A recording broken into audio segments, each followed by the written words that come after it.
ఒరే సిటీల్లో పెరిగి ఉగాది గురించి తెలియకుండా ఉంటున్నారు. మీకోసమే ఈ వీడియో మొత్తం చూడండిరా. మన అసలైన న్యూ ఇయర్ ఉగాదిరా, జనవరి 1 కాదు. మన సంస్కృతి ప్రకారం కొత్త సంవత్సరం మొదలయ్యేది ఉగాది రోజే. ఓరేయ్, ఉగాది పచ్చడిలో ఎందుకు అన్ని రకాల రుచులుంటాయో తెలుసారా? దాని వెనకున్న కథేంటో తెలుసుకోవాలా? రండిరా రండి. అన్నా, నేను వేప పువ్వు, నేను చేదు రుచిని అందిస్తాను. అందుకే జీవితంలో వచ్చే బాధలు కష్టాలకు నన్నే గుర్తుగా సూచిస్తారు. ఒరేయ్, నేను మీ పచ్చి మామిడికాయనరా, నా రుచి వగరగా ఉంటుందిరా.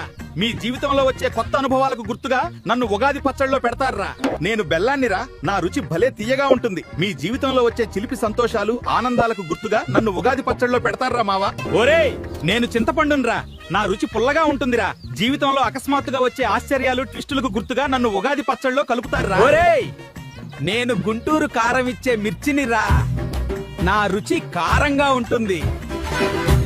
మీ జీవితంలో కోపం, ఉత్సాహం లాంటి భావాలకు గుర్తుగా నన్ను ఉగాది పచ్చడిలో పెడతారురా. ఒరేయ్, నేను ఉప్పునిరా, నన్ను ఎంత లిమిట్ లో తీసుకుంటే అంత మంచిదిరా. అలాగే మీ జీవితంలో కూడా అన్ని భావోద్వేగాలను లిమిట్ లో ఉంచుకుంటేనే మంచిది మావా.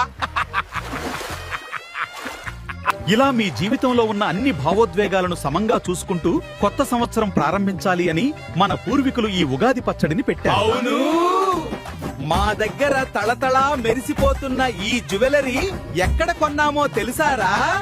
ఇంకెక్కడరా, మన ఎమ్మాడి సిల్వర్ జ్యువెలరీలోనే రా. Everybody jewelry.